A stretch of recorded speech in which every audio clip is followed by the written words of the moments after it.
Biafra, our land. Biafra, our nation. Biafra, our land. Biafra, hey. We are fighting for a nation full of love. Our nation, Biafra land. Guiding up hope and peace and joy. Our nation, Biafra land. No matter what you have or where you are. Our nation, Biafra land. Everybody, let's come together. Our nation, Biafra land. No one is to be rejected. No one is to be neglected. No one is to be defenseless. All in Biafra land. No. It's time to give justice a chance. So, and reject the evil ones. Restore our nation, love. We are fighting for a nation full of love. Our nation, Biafra land. Guiding up hope and peace and joy. Our nation, Biafra land. No matter what you have or where you are. Our nation, Biafra land. Everybody, let's come together. Our nation, Biafra land. We are supposed to have peace. No more oppression. Nobody will rob our children. The future and riches. No more games of politics. Just love and equality. Hope for humanity. That's how it's supposed to be. We are fighting for a nation full of love. Our nation, Biafra land. Guiding up hope and peace and joy. Our nation, Biafra land. No matter what you have or where you are. Our nation, Biafra land. Everybody, let's come together. Our nation, Biafra land. We are one strong family, one people. We are one strong family, one people. We are fighting for a nation full of love. Our nation, Biafra land. Guiding up hope and peace and joy. Our nation, Biafra land. No matter what you have or where you are. All right, I guess technology has done it again. Stop my music before it's supposed to finish. It's all good. We got this down. Devil is not stopping us because we are fighting for a nation full of love. A nation, a garden of hope, peace, and love, where no one will be neglected, where no one will be, everyone will be treated as equal. Thank you, Muchineke, for joining us once again. We have another song. It's an opening song for our theme today. It actually goes well with our topic. So let me play that. It's from our sister Christy Essen Ibokwe. Sister Augusta, can you put your phone, please?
Yes.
All right, Tetera Nora Muchineke, Tetera Nora, now one on Akrika.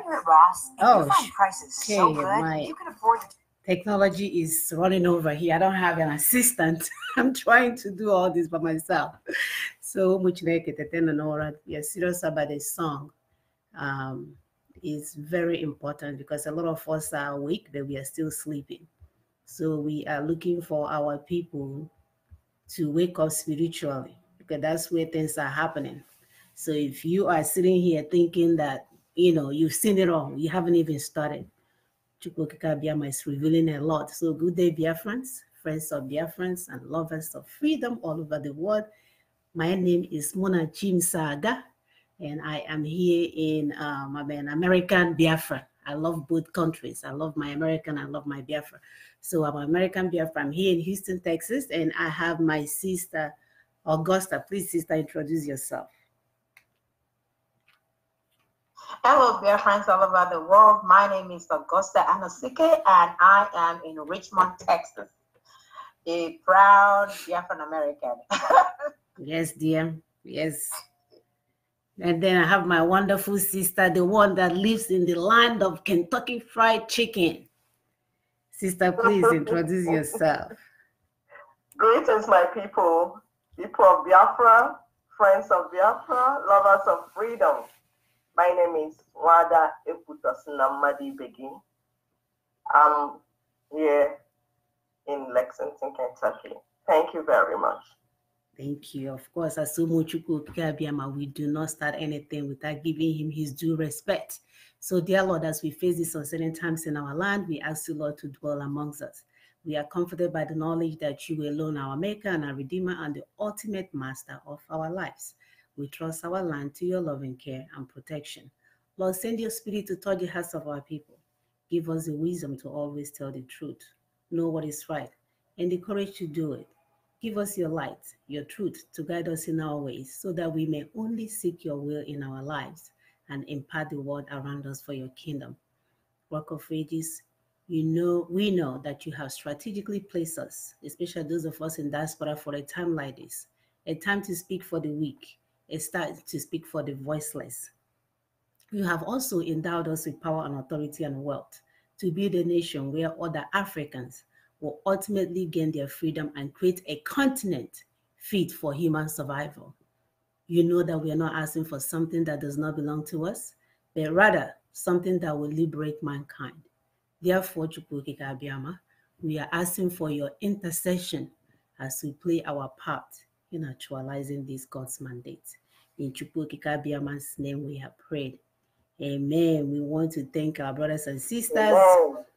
Thanking everyone working assiduously to rebuild this continent called Africa. We really have to do better for our children. There is no reason why an American child will be in classroom learning and ours is in the trash can looking for food. So we are going to do things a little differently. We want people to learn how to critically appraise their life situations, because that's what has been lacking in Africa. It has been lacking so much that we've lived in so many years, living in lies that we don't know. We cannot differentiate reality from or falsehood from reality. So we have to do differently.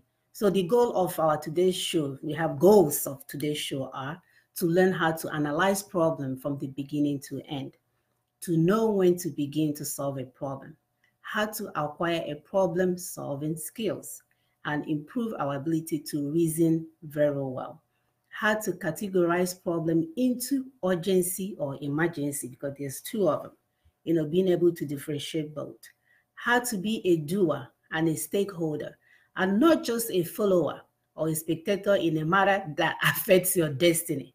You're there watching a movie, you're watching your life go through or go by, you're not doing anything about it. To make you the master of your destiny, one who does not need to be swallowed. We need to become ones who do not need to swallow others in order for us to become bigger. Rather, we have to be an innovative being that solves problems around us. According to the scripture, what has happened before will happen again.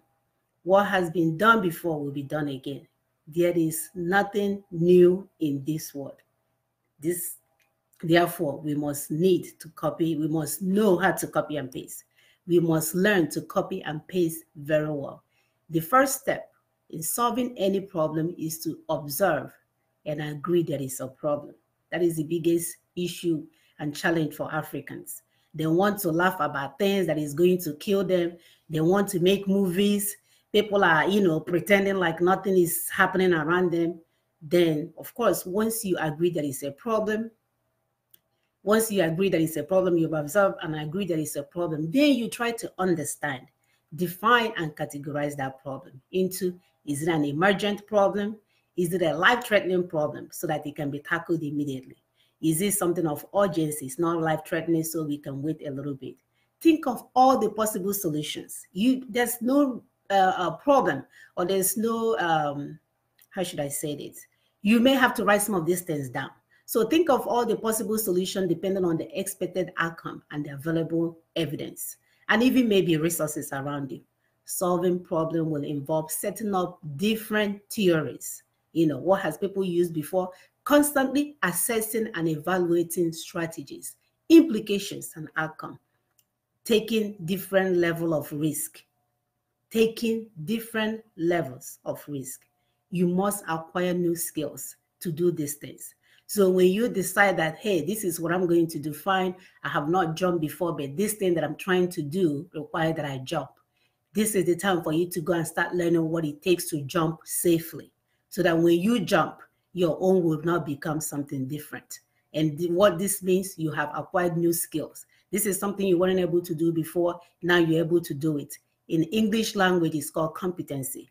Synthesizing, combining old methods, innovating, creating new methods and products, taking care of contraindication that may arise. When you have these things in place, because we cannot be waiting for God, oh, chim nabia. No. These things that are working for people already. They are using it in their life. It's evident in their life. We are seeing this.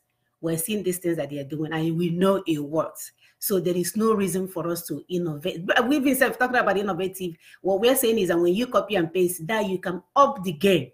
You can up whatever you have copied and pasted because you have seen how it's done and you can make it better. So, Sister Augusta, please continue. Yes, thank you, Sister Mona. Of course, you can copy and paste, but the problem is that you have to copy and paste very well. You understand? Yes. And move on from it, because I don't think there's any new thing that will be done. All you have to do is probably modernize it and turn it to your own. So one of the problems, or our major problem as Africans and Biafrans, is accepting that there is a problem. We don't always accept. We're always in denial. We don't want to agree. You understand? So, and again, another thing is also understanding that that problem would not go away unless you solve it. The problem cannot solve itself. So you have to start devising means of how you can work on these problems, on these issues. So you don't have to like, oh, don't worry, God will take care of it. God doesn't work that way. That we need to understand. In other words, humans are made to solve problems. Because if you do not take care of things, I remember when I was in a secondary school, one of our teachers used to say, things left undone are those things that worry us. And that is the truth. If you leave it undone, you're expecting some magic to come and help you. It ain't gonna happen. So you have to, first of all, accept that you have a problem. Then start looking for solutions towards that problem. Things that lead to bad decisions. One of the things, we have three major things that lead to bad decisions. One of the very, very important things is that we are fond of chasing fantasies. Yes, our people are fond of doing that. When you refuse to critically appraise your situation, you don't want to accept that this thing is there. You don't want to accept that this problem is staring you in the eyes. You don't want to accept that. You just want to wish it away. Somehow, magic would happen and the problem will go away. No, it doesn't work that way. So when you fail to apply evidence-based methods of solving problems, or you refuse to go through a due process, when you do nothing to solve your problem, you just wish that God would take away your problem one day. If you repeat, it is well, you believe that it's by His grace, it's going to go. Even if you said that 1,000,000 times, if you don't go back to figuring out what that problem is actually, and trying to look at the solution, the best solution, you may not know it all. That's the truth. And that is why you invite experts that would help you in solving that problem. But you wishing it away now, God will take care of it. God doesn't work that kind of magic. It doesn't work magic for a lazy man. That you should get into your score. He wants to see how far you can go in addressing this problem or solving it before it will come in. So we need to figure it out at all times. The second bad decision we always take is basing decision on sentiment. Oh my God. Can you say that again? Our people are very sentimental. Oh my God. Especially when you see somebody shout out a Biafra, they will start following like movie. I'm not trying to like cuss us out. No, I'm just trying to say we are too emotional. We are too sentimental. When we have a situation about things, rather than look for the facts, rather than be very objective and honest, because it involves your friends and relatives, or your relation, you just want to wish it away as we would normally do. We say, don't worry, but it will get better. It will get better. No. Another of our bad decision that we take is false religion. There is no how we will not talk about religion. No how. Now we are not going to talk about religion. We are not talking about religion to denigrate what religion means to a whole lot of us. No. We are not talking about any part of religion at all. But we are just talking about the false hope that some of these pastors will give you. Some will tell you, do not take your medication because you are healed. But guess what? They travel to the best hospitals abroad to take care of themselves. You understand? And they will tell you, don't worry, God has healed you. God does not work that way. So if you dig out all the artifacts in your compound, you will suddenly become rich. The white man will go for treasure hunting. But when we dig out artifacts in our own land, we want to burn it. We are afraid that probably somebody is trying to kill us. We start imagining things. So false religion is one of the problems. Teaching people out of individual and personal experiences and biases. For example, the video of one woman, there's this lady that was on, is it on Facebook? She was talking about children not listening to their mothers, that instead they should listen to their fathers, that their father would not, treat them bad, that their father will show them things about, will show them about stuffs, but their mother will lie against them. I'm like, okay, this woman, you are already demented because you have issues. There is no how a mother that carried you for 9 months in her stomach would want to tell you things against your father, except if there's an issue, probably a divorce or something, or there's separation, or probably in a polygamous home. In a polygamous home, as I said, people's experiences are different. The mother may want to protect her own territory. In the process, she would pull up stories against the second wife and against their dad. It happens in polygamous home. But she should not bring out that experience as if that is the norm, as if that is what everybody should look at. Hey, do not talk to your mom, do not respect your mom, but respect your dad. That's a dysfunctional family as far as I'm concerned. Because you should respect both parents. You should listen to both parents. You should listen to your mom, you should listen to your dad. None of them would take you through the wrong path. They would always take you through the right path. They brought you into this world. So why would they treat you like that? So some people with their personal experiences, there's bias in their experiences. And when they come out, they spew rubbish. So it's not everything that we listen to. We don't have to listen to everything. They will say, oh, your father will lay curse on you if you do not do this. No father will lay curse on his son. Except if the son is like, if you're an armed robber, no father wants to associate himself with you. You understand? So we should not get carried away by people's experiences. When they come, they want to tell you how they did it. And, and remember, the situations may not be the same. Mm-hmm. Unless the situations, for you and for whomever express his or her own experience might be the same, then probably you might follow that part. But if not, don't get carried away by people talking on internet, trying to, change your mind towards your parents. That is not fair. So they make you believe that someone is holding your success. So you begin to winch hunt and harass everyone. Yes. Because when they now instigate you against your dad or against your mom, you start hating on your parents. So please, let's be mindful of what we watch on Facebook. It's very important that we do that. When everybody lives by some form of superstition and myth, rather than practical solutions, that will be distrust in the society. That is so true. We start helping to foil our enemies. And remember, people will say, the enemy of my friend is my friend. The friend of my enemy is I don't know how they put all that. But remember, this is what the enemy is using to divide and conquer us. And we just have to be very, very careful. We can't be successful as a people if we start believing in some myths that don't make sense and some superstitions that don't make sense. And we have to have that mentality of problem solving. We have to look for it, whatever they are, the skills are them. If you go on YouTube, there are so many things out there that will teach you what you need to know. But you have to sift through it. You have to sift through it. Make sure that you are not copying the wrong thing. Make sure you are not trying to bring yourself down or people around you down. Make sure that you are objective in all your thoughts, because no matter what you do, we are looking forward to something, and that is building a nation. And all the experts of the world will be part of this building of a nation. Thank you so much, my sister. Thank you much, Nick. This nation must be built, whether the devil likes it or not. They don't have a choice. So they better get ready. Sister, please continue. Yes, my sister, they don't have a choice. We're here to build our nation. We're not saying building any other person's nation. It's our nation. And those that are touring our land, trying to walk up and down in our land, I tell them before they start telling us to uphold one Nigeria, they should relocate all their families and children to our villages and go and live where our people have been living. Then when they're talking, it will make sense.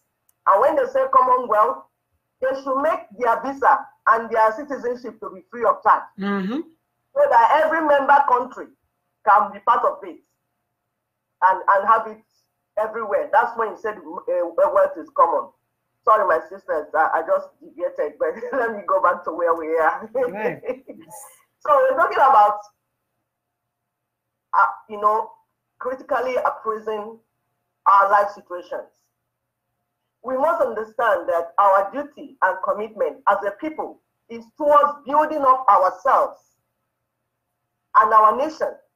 It is not by accident that you're from so place, but you have a responsibility and a commitment to that place of origin. Every one of us. It is time for us to drop that greed, envy, jealousy, selfishness. Our enemies introduce these things in our midst. And that happened when they gave us 20 pounds to survive on. Because we were not like this before. We were communal people. But they gave us 20, like when you drop, when you starve chicken for a long time, you drop few grains of corn for the chicken. All of them will start fighting among themselves, trying to grab the few grains of corn. So that's the system they used for us. They took away everything that we had and gave us 20 pounds to survive on. So the normal human reaction is for you to start fighting yourself, fighting your brother, fighting your sister, because you're trying to survive. But we're saying we have done well, we tried to survive, but now we have picked up certain characters that are not going to help us. And it's time for us to drop those characters. We must understand that there's more to life than just individual wealth and individual success. We have to think about our common good rather than individual good. We need to do things for the greater good of others, for the greater good of the nation, for the greater good of humanity. We have to do away with inferiority complex, which often leads to superiority complex. We have to do away with this thing. That tendency to want to intimidate other people. You're not making money because it's good to make money to provide needs. You're making money because you want to prove a point. You want to use to intimidate your brothers and sisters. And they start asking names that are bigger than them. Using your talents and blessings to show off rather than use it to solve problems. We are problem solving to people. We are problem solving beings. That's why Chukwokike created us. That's why he did not make us to be monkey. That's why he did not make us to be goats. He made us to be human beings with high intellect so that we will solve problems in the environment. But you, rather than use your blessings and talents to bless your people, use it to show off.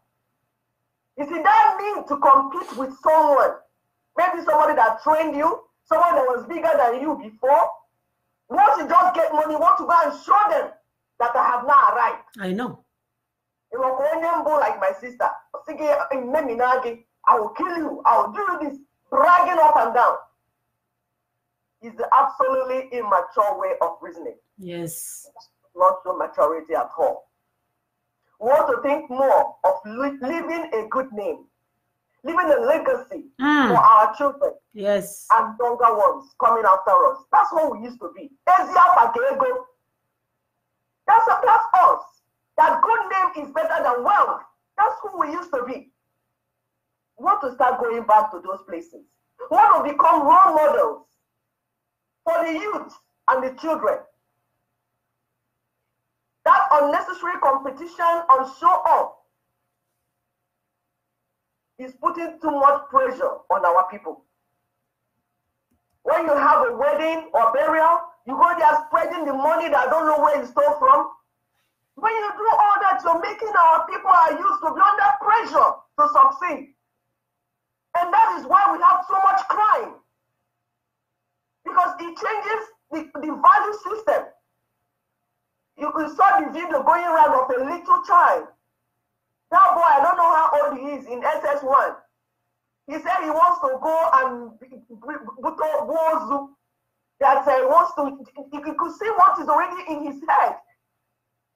The very first video he made, he was complaining bitterly. He said, if you don't have money, you're nobody. Go back to school. He said, what is school? What am I doing with school?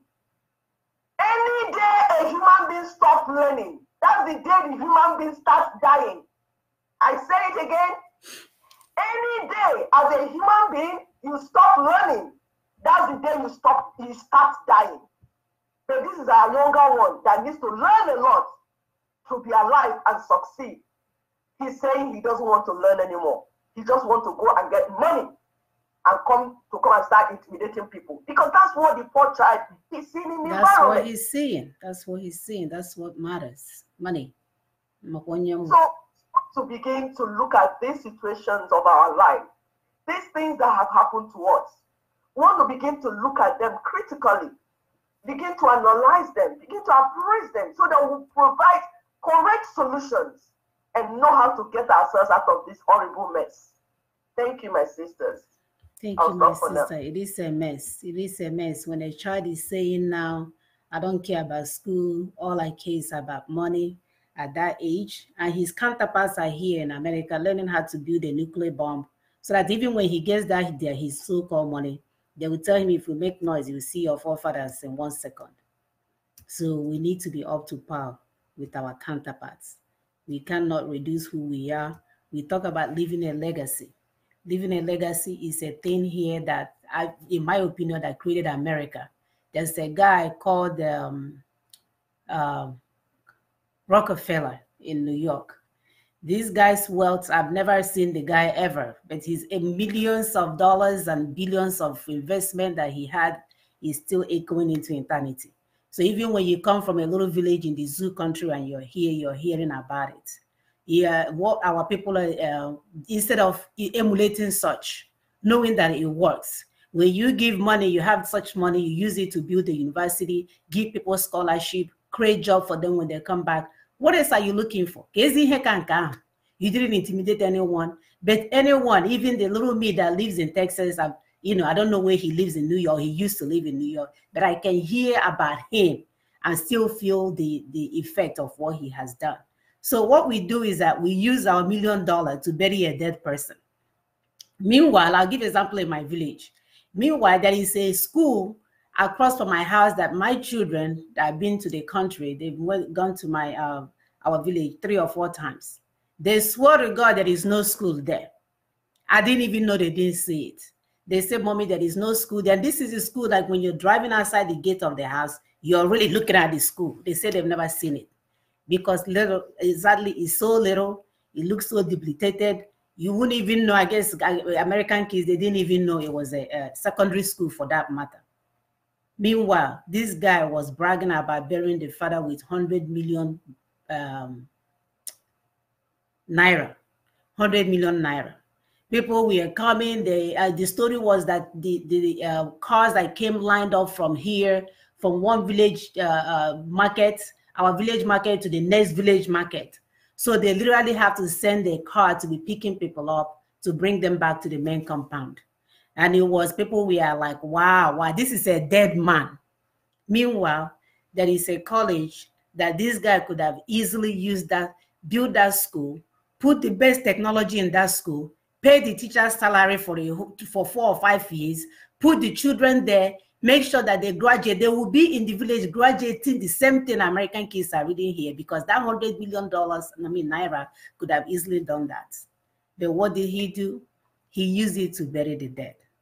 We don't know about setting up foundations in the honor of our late loved ones so that we can use it to immortalize them. Why are we spending money on the dead rather than use the available resources to elevate the living?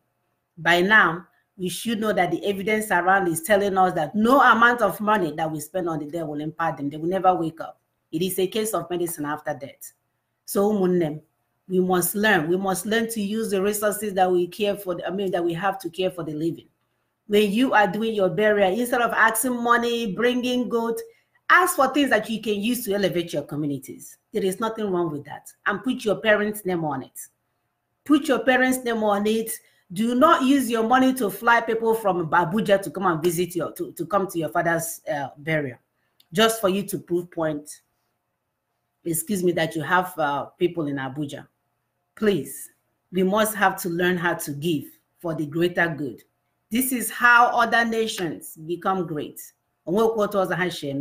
Individuals build most of this civilization that we see all over the world. Individuals that will get their money and will say, hey, you know, here's the money. Where I am now, I know there is a school there where everybody, the first student, medical student that is going to graduate there, somebody already paid their school fees from year 1 to year 4. So if you are accepted, you don't have to worry about any loans. So rather than take care of our people, we build companies in foreign lands. We show off in foreign places. We hang up in foreign places. We create jobs for others and leave our children to trek through the desert and the Mediterranean Sea and become a safe slave to the Westerners. When are we going to say that we have learned? Did you see how our music, Tete Nonora, is appropriate to what we are talking about? Because I am fly all over, but we are sleeping. Tete Nonora for us to start doing the needful. But my sister will always say it's called self-preservation. If you don't preserve yourself, I will not blame anybody to come here to preserve you. You have to tell me that you're important. You have to show me your importance for me to start investing, because then I'll realize I'm dealing with a human being. But when you leave you and you start caring for others, you're telling me, I mean, there's no difference between you and a monkey and a baboon. There's no other way to say it. Sister Augusta, please carry on. Yeah, that's true. There's no difference between a monkey and a baboon if you don't get it right. And talking about giving back to our people, or even giving credit to ourselves, we are fond of, you know, I don't know if it is complex. I'm not sure what it is. But, you know, our people, we are just fond of dissing ourselves all the time. And this is very prevalent among the celebrities that we have in the zoo. That's the Biafra celebrities. I remember the time we have this Leah Shuai when she was kidnapped by Boko Haram. Of course, there's a lot of conspiracies to that. Guess what?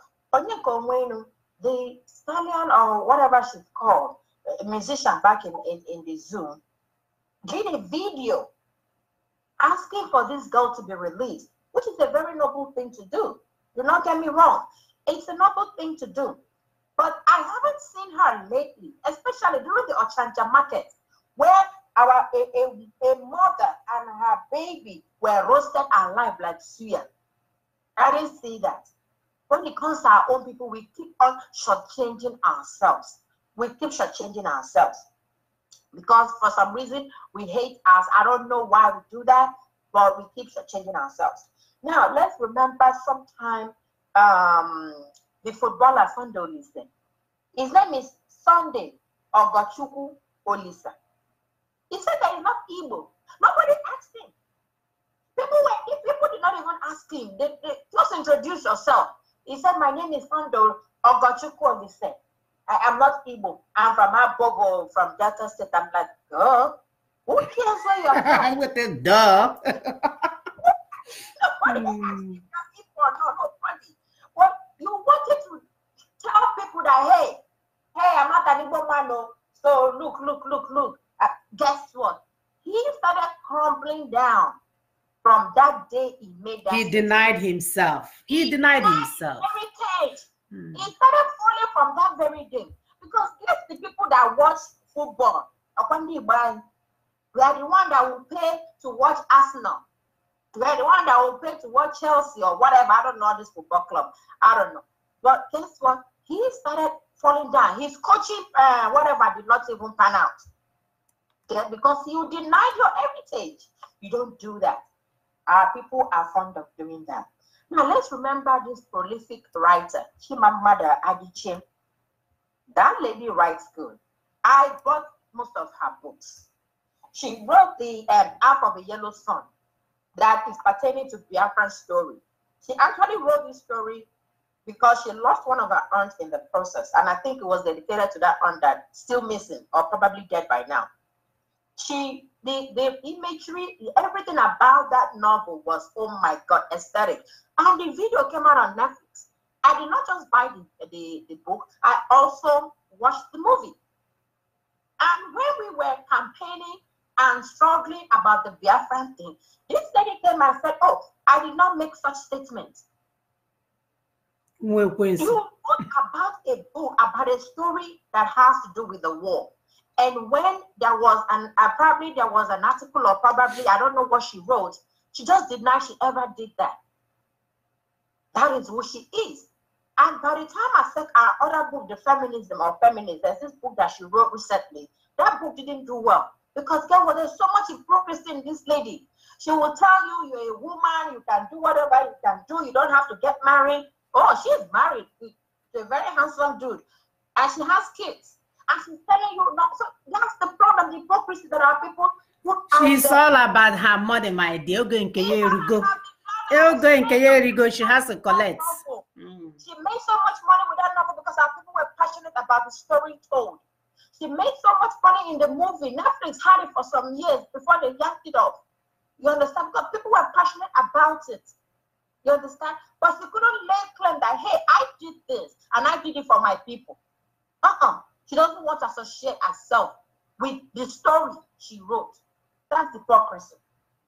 That's hypocrisy. That is inconsistency. And that is why our feminism book didn't do so much well. Because people are beginning to see through our dishonesty. Our people are like that. Another popular actor here in America is an English actor. His name is Chiwetel Ejiofor. I'm sure the full name is Chiwetel, but let us go with the one he gave us. Chiwetel Ejiofor. This guy is a very good actor in my opinion. He also acted the Half of a Yellow Sun that Chimamanda wrote. He acted in that movie, and he also acted 12 Years a Slave. That 12 Years a Slave would have given him an award. Trust me, because he did so good in that movie. He would have won an award with that movie. But I remember one time he had an interview with Seth Meyers, late night with Seth Meyers. And Seth Meyers was asking him, where is he originally from? The word originality is trying to figure out where you are from, beginning. And he said, oh, I'm an English actor. I was born in such a fake people. Fake accent to even start with. He doesn't want to associate himself with his heritage. He doesn't want to say, oh, I'm born in Igbo land or whatever. My parents are Igbo parents, blah, blah, blah. He doesn't even want to associate himself with his name, denying your heritage. And that is how we say we need critical appraisal of our life situations. This is one of those. Because you have not critically analyzed yourself. So when you go out there, you spew rubbish. Now, his Yoruba counterpart, David Oyelowo, that guy, before you say anything, he already has his Yoruba accent, overshadowing what you are saying. He wants to tell you the Gongo village that he came out from. Yes. He wants to tell that by his dad that loves farming. He wants you to go to the root, to the base. He wants to give credit to his forefathers. He will tell, Google any David Oyelowo is busy telling you how he was in London, he came to America, blah. They want to tell you how he did it. But our people, we like dissociating ourselves with who we really are. And that does not make sense. The fakeness, the falsehood. Helping him make sure he gets into big movies. Because it's a household name. It's a household name. Adepo is another Yoruba guy. Even though he was born in England or whatever, he talks about where he came from. They can't let the Yoruba accent die down, even though he grew up in a foreign land. But our people, we want to throw out our accent as fast as we move out of the country. We want to start being more American than the Americans. And this gets us into a lot of trouble. Lupita Nyong'o of Kenya, that girl she doesn't care. She's from Kenya. She even tries to be Kenya Mexican. She doesn't want to claim what she's not. And she's a household name too. So thank God that Americans are beginning to shun our nonsense element. We try to, be who we are not. the fakeness. America is going to see through it. And that is why Genevieve lost the Oscar for lack of identity. You did a very good movie, a movie that is a blockbuster. A blockbuster. And what the mistake you made was that you didn't want to associate, there's no identity to that movie. The falsehood is incredible. I've never seen.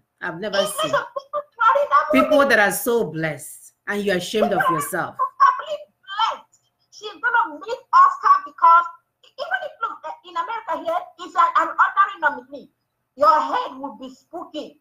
Let alone if you win an award in Oscar. I mean, you're paid for life.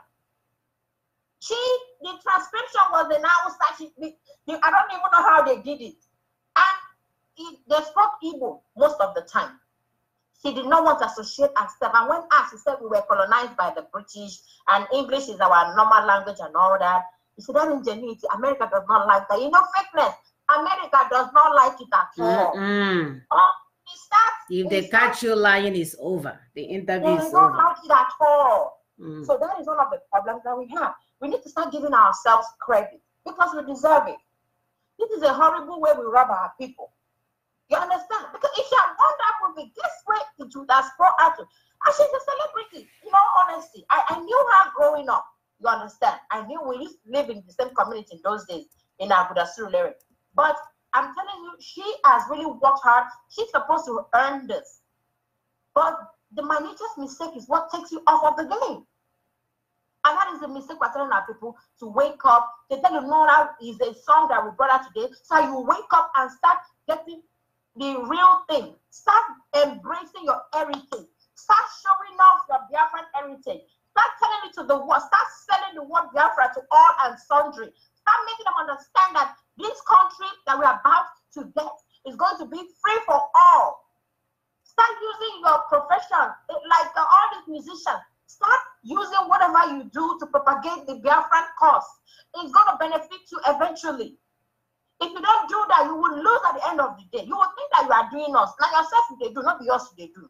If you don't do this, start sitting up and start propagating the Biafran in everything that you do. If you're a musician, you're a writer, you're an actor or an actress, whatever it is you do, go out there and propagate that name. And you're going to get the benefits as time goes on. Thank you, my sisters. Thank you so much. Thank you, Sister Augusta. Americans respect a truthful man. When they look you in the eyes, they can give you, handshake, eye to eye, and they make that contact and they can see the truth in you. They will be comfortable. But our people want to lie about everything. We want to marginalize someone. We want to pretend. We want to do. We always want to outrun our counterparts. In though, not names, but in even when somebody comes to you with honesty, because you have been soaked in dishonesty, you hear the white and I just say the black and you will never see through. So we have to be careful. We have to retrace our steps. We have to make this critical appraisal of our life situation so we can begin to change this corrupt soul and heart that we have. Because if you are not ready to face your corrupt soul, if you are not ready to pour it out there, wusaya, and say, hey, I want to come clean, like someone that is addicted to cocaine, because you've been using it for so long, you literally have to be strategic and more than intentional for you to make that progress that you're looking for. So our people, this is something that we have to do. Our prayer today is that as you're listening to this, that it touches your heart, that it begins to unwrap that evilness that has consumed your soul, where you're not paying attention to it. When you see things that are not doing well, instead of you to speak up, you don't want to offend anyone, maybe. And at the end of the day, even when it goes around, it will then come around. You will feel your own. How long are we going to live in that kind of sham? How long? How long are we going to allow our corrupt heart to destroy what we're doing? Whereas all we have to do is to come clean. The day you identify the problem, the day has a problem, I promise you that problem will begin to eliminate itself. Just identifying it alone. But you're not there and you pretend like it's not there, it will swallow you. It will definitely swallow you and get even bigger. Sister, please continue. Yes, my sister, what goes around comes around. If you fail to do the right thing because of nepotism, because he's your friend, because he's your brother, because he's whatever, you are doing yourself. So we're saying that it's time for us to begin to move together as a people, an entire Biafra people, not any section, not any group, all of us, because we have a common problem. And that's how America was built. America had a common problem. They came, even when they spoke different languages, they still were able to come together and face one common enemy. British Empire. Yes, we started attacking ourselves because of nepotism, because of sentiments. So it's time for us to start coming together, because the world cannot stop the people that have come together. If we come together, the number that we are, and we come together, the world cannot stop us. Then we won't be the one to give us Biafra. We will take the Biafra. Especially now that it's very obvious that Nigerian military has suspended the constitution of Nigeria and has did the democratic process and has gone to take over the so-called southeastern part of Nigeria. These things they are doing, they're not hiding it. It's very obvious. We must begin to restore certain standards as a people. The things that we used to have. It's time to return back to who we used to be. A people that stood by truth. Because truth is constant. That's something about truth. It's always there. It does not change up and down. Truth is truth. That's who we used to be. We must begin to base our assessment and evaluation on facts, not hearsay. They say, we are only killing ourselves. Because while we are doing that, they say, the enemy is strategizing and coming upon us. There's time for everything, the Bible says. When we finish the battle, we can sit down and analyze what person did and what that person did or did not do. But now is a critical time. It's not the time for they say, using what we call fabu. You didn't get the facts. You want to spread they say, and you're doing yourself. You are the one dying. It's time for our leaders at all levels to begin to take responsibility when a project fails. We are in a bad situation. The leaders must be blamed. We cannot exonerate them. Oh, it was this person that spoiled it before this person came. No. If you are a leader and there's a mistake in the system or the project fails, it is you. It is you. You must take responsibility. You can, because it's only when, as a leader, you take responsibility that you will re-strategize and say, how do we now solve this thing? But if you keep pushing out the problem, oh, it's this person, you will never solve it. No. It's like at home. They say, oh, when the child is bad, it's the mother's child. When the child is good, it's the father's child. That is hypocrisy. It will not take anybody anywhere. You can't afford to take credit for successful outcome and then delegate failure to others. That is not, the nation will not move anywhere. Even in a teamwork, when every member shares the success, the leader still gets blamed when there's a problem. Yes. When there's an unsuccessful outcome, the leader is the one. Because you're the ultimate one in charge. Yes. Exactly. Because you're the ultimate one in charge. So you will be the one to come and answer query. If there's anybody they want to sack, it's you they will sack. That's why they say uneasy lies the head that wears the crown. When you set up a system, it is your responsibility to ensure there's proper accountability. There is fairness, there are checks and balances to eliminate unnecessary bias, to eliminate unnecessary gossip that waste people's time.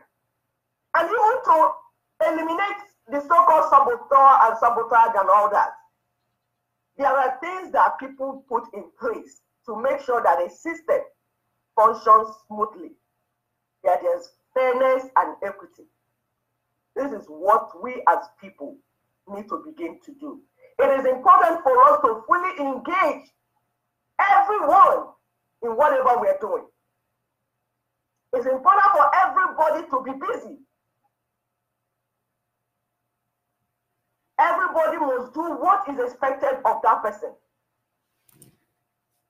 If your job, for instance, has changed because of the struggle, now I'm using an example, the struggle that we're into to restore Biafra.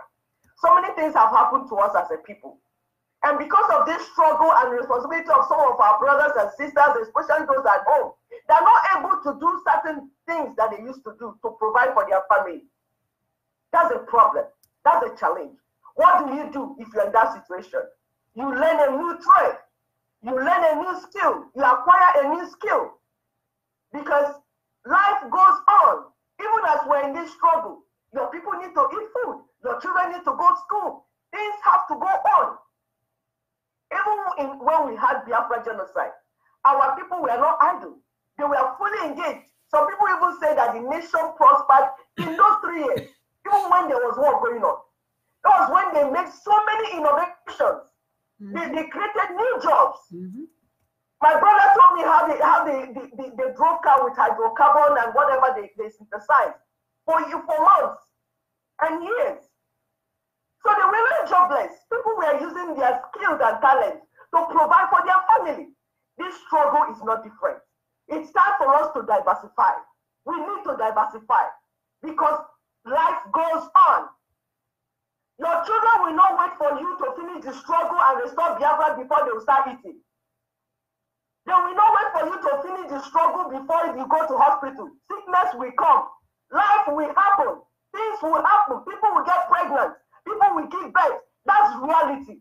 So what are we doing to analyze and critically analyze the situation we have found ourselves? Are we just on Facebook shouting all hail Biafra, looking for who to attack and who not to attack? This struggle is real. And the only thing that will make us strong and last for a long time is to diversify what we are doing. While we are in the struggle, we need to think of how to feed our people. We need to think of how to create jobs for our people so that as they have that job, poverty is not on their doormat, because poverty is a disease. Poverty is a cause. You see, when the people are hungry, when the people are poor, that's when the enemy can get them. That's when they're vulnerable. So part of the struggle is to provide for our people. Absolutely. That's the only time they will continually follow us for how many other months or years that we are going. It is a necessary thing that needs to be done. It will make us to move faster. It will make us to do things that we'll do in 2 years, in 2 months. So it's time for us to take bold steps, which my sister and I will call it Biafra audacity. You need to be strong. Machineke, so what am English again? What is it called? Biafra audacity. It's time to be more creative. It's time to find new ways of doing things. We have told you people in this program that we need to boycott our enemies' food and services. And we are seeing evidence why God wanted us to do that. We need to be self-sufficient. How can you fight a war when you cannot feed your people? When you cannot be self-sufficient, food sufficient? Biafra is very close by, we know. But we are saying how many people will be alive when Biafra will come. It's going to depend on what you do today as a person, as a Biafran. It's time to equip yourself according to your talents. Those in music industry, those in movie industry, make movies about Biafra, especially those in diaspora. Flood the world with movies about things that has happened to us as a people, our situation, our story. You can make hundreds and thousands of movies about what we're going through as a people. You can sing so many songs. Those in farming industry, in the area of farming, produce food. Let's move away from all these toxic foods that are serving us. All these food and eat foods that you see that they put poison inside. Let's go to our backyards. Now they have closed their borders.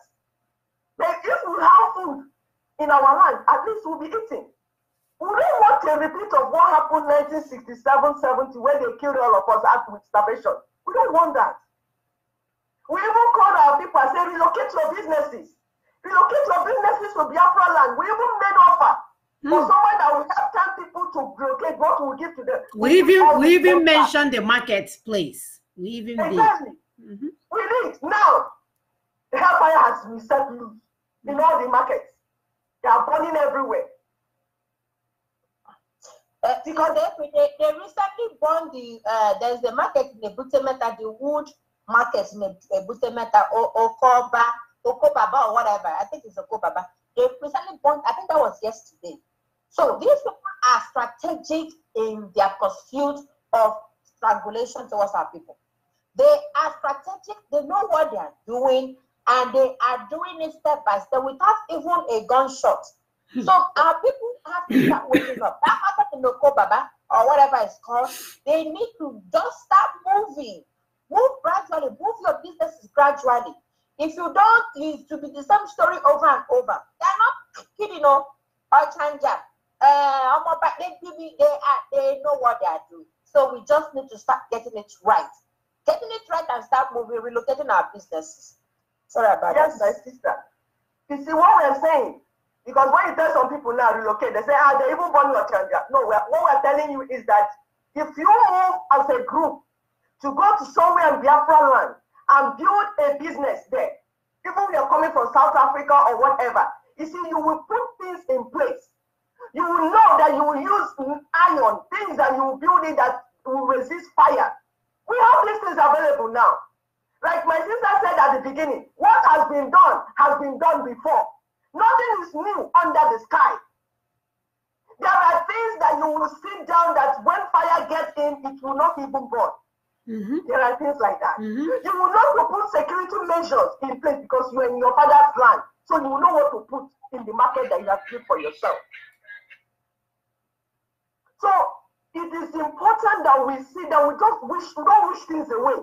Our enemies have strategically planned what they're doing to us. So we cannot respond them by shouting, "All hail Biafra," and waiting for God to come down. We need to go back to drawing board, sit down, look for professionals in our midst, bring them in whatever area, and let them begin to do what Chukwuokike can train them for. There are some that will be in tourism. All these things will bring money to our land. There are some that are setting up financial institutions to help our people to secure loans easily, low interest loans, to create more jobs. These things we cannot shy away from them. If we say we want to build a nation, not a football club, we must put these things into perspective because they have their job. They have something to do. We need to be productive because it's only when you're productive you can help to liberate others. Hungry people do not do freedom fighting. No. You cannot be hungry and you're poor and you say you want, no. What you want first is food. Then you start thinking of freedom. That's why it's important we incorporate all these things. These ventures will make our journey easier. Will make our transition much easier. And it will help our suffering people. Our people are suffering too much. So we are calling on people, Biafrans all over the world, wherever you are. Please, no need to inject bad blood into our system or start attacking ourselves when the enemy is upon us. Start thinking of what you can do for our people. Any way you can do it. Don't wait for anyone. We have said it time with that number. Anything that you know that Chukwuokike has taught you, has given you as a talent, has given you money that will help our people. We are one people. Please begin to help us. Begin to help our people. Begin to think of creating jobs for our people. We will need to fight together in one love. That's what we need to do. This is not when to attack one another. We need to fight together in one love. At the end of the struggle, after Biafra is restored, then we can begin to assess, what this person did. This person didn't do this. Then we can now judge, and that's how they do. We can't put horse in the front of the cart. And you can't put cart in front of the horse. It's the horse you put, then the horse will drive the cart. First things first. There's time for everything. Wisdom is principle for direction. Thank you, my people. All hail Biafra. All hail Biafra. Wisdom is the principle for direction. That is the word of the day. So our people, it's time for us to take calls.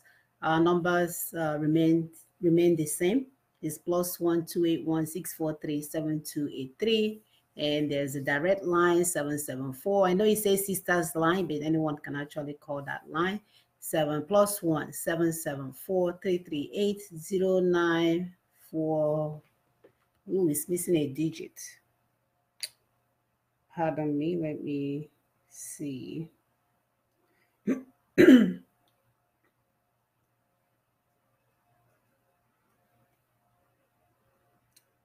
0942. So I will fix that. And of course, you can reach us on Messenger. That information is on our on our Facebook. Also, you subscribe to our YouTube channel. We're on YouTube. It's called the Biafran Women Show, Daughters of Truth. It's on there. So if you didn't get to watch it now, you want to refer your friends, that's a place to go to watch it again. So you can reach us on Messenger, Munachi Justice Opala, Justice Biafra Opala. You can reach us on Skype, Biafran Women Show, as well. So these are the different platforms that you can call in and give us your 2 cents. And, we do want people to call in and contribute to the topic today. What is it that you're doing in your life to start analyzing things now, given this new information that we have given you, identifying the problem, giving it a name, looking to what works, putting them down, looking to what the outcome will be. Is that what you want it to be? What are the implications? What are the things I can do if it doesn't work out, which Americans will call easy strategy? So all these things, because we cannot be going doing things with emotions. Yeah, we have a caller. Caller, your name and where you're calling from. Yes. Oh,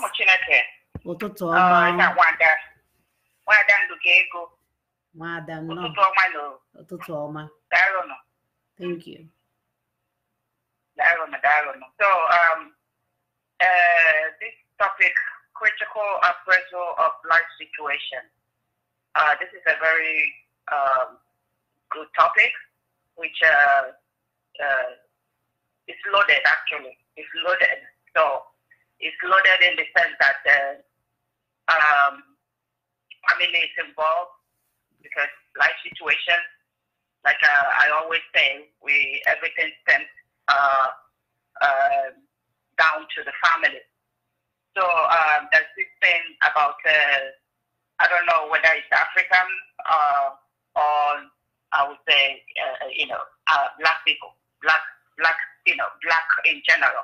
Okay, and I hate to generalize, but the fact that how we were born and raised, there's this mentality, especially our men that are supposed to be the leader of the house, leader of the, just leader. But you have to be, leaders supposed to be servant leaders. Okay, you have to be a servant leader. So going back to the homes, the various homes, most men, what they do, and based on what a little bit I could observe, my dad wasn't that, he didn't go that extent. He has some kind of, compassion in the sense that men always want to be the first, be the ones to eat the best food in the house. After they eat the best food, all the meat, will go to them, and then doesn't care whether the children, children get last if there's anything even left for them. So how do we expect for those children to now get nourished and then grow up with a loving mind, to now, become somebody in life and not carry this, that same mentality of me and me first. White people, Western world, they don't do that. It's children first. Their children will eat, or they sit down on the table. Everybody will get equal share. Okay, because everybody's supposed to get nourished. But if you think about it, children need to be nourished and loved, because the same children will turn how to grow up tomorrow. Our people, they tend to not think about tomorrow. They tend to think about today. Let me eat and carry the money. Can you go to Bruno? You know? And that destroys our people. It's very bad. It's not good. That mentality needs to change first. Because from home, they will not carry it outside. Can you imagine a child or children that grow up in such an environment, stifle, hateful, selfish household? When they come out, interacting and communicating with other people now tends to be kind of like friction because they don't know any better. They weren't taught or naturally learn it from that from their natural environment, which is first and foremost the home. So that our mentality has to change. You're right. This Biafra we are fighting, that we are saying, oh, and now Biafra, and now hey, nowhere. It's not. Until our mindset changes, it will not happen. That's true. It will not. That's true. Okay? Yes. Now going back to what Sister Efri just said about what is help making sure that we are selling our identity. I'm sure every one of us heard what happened to our so-called Nollywood Genevieve Nnaji, correct? So Right. Oscar, she did a movie, okay? But American Oscar did what? Disqualify that movie. Based on what? Her identity. She failed or refused. Either she did not pay attention to it. She used English to make that movie. Oscar now said what? You did a very nice movie, but guess what? Go back and use the identity. Because and then Genevieve was like, no, but English is the language that binds Nigeria as one Nigeria. And they said, oh no, forget it. No, English is not your identity. Go and make this movie, into your identity. What is that your identity, and what does that have to tell each and every one of us that are in denial? My dear, her identity is Alahaji's wallet, or bank account. So she's going where the money goes. She's following the money. But now Oscar said what? She's trailing. Oh no, forget it. Yeah. So what is she gonna do about it now? Is she gonna deny her identity? Okay, she better now change her data Nnaji to who knows Olusegun or Olubanjo, whatever that means. I don't know. Okay. So wherever that have bank account, is being filled up, she better turn around and answer that name. We prefer that. Okay. So Oscar told the whole world. Kudos to Oscar for standing up for what is right. Kudos to them. Yeah, for sending that message. So our Nollywood actors and all that, if they don't want to support Biafra restoration, they better go and start answering the names of those that are filling their bank accounts, because they better not, because with time, we start boycotting them. We're talking about boycotting Fulani. We start boycotting their movies and their nonsense, whatever they are doing, okay? And start training our children that are interested. We could mold. Actually, it's about molding the right people, the right mind. Okay? So they could not go over there and do whatever they want to do, change their name, change their identity, adopt whatever identity. It's a free world. They could do whatever they want to do. My dear, why they are running from being an Igbo person and speaking Igbo? Chinese children are learning Igbo. So if they don't want it, they will come and take it over from them. It's so funny how you run from your own language and other people are working hard to learn your language, the one that you don't want to be associated with. My dear, we are so overdone with the falsehood. We are done with it. It's sickening. It's very sick. Let me tell you, in America here, when I went to school, they will ask you to have one foreign language. So guess what? Our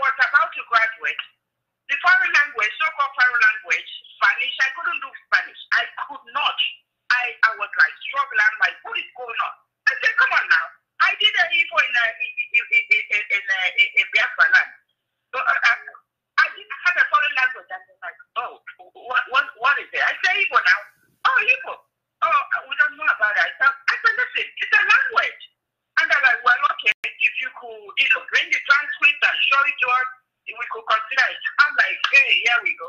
I called my dad. I said, Daddy, please go find my transcript wherever you go. So he found it, mailed it to me. I took it to the university. They took it. Okay? They took it as a foreign language. And that saved my life. Because only God knows, maybe I will still be in school trying to learn Spanish. Another person stuff that I don't know. You've been learning Spanish for 40 years. Do it. Yeah. Okay? Thank you, Sister Chum. One of my sons is also trying to do the same thing now. Okay? Yes. He was like, Mommy, remember, whenever we talk, speak to me in Igbo. Because when they were little, they understand, but you know how it's difficult for them to speak it. But they do understand. Okay?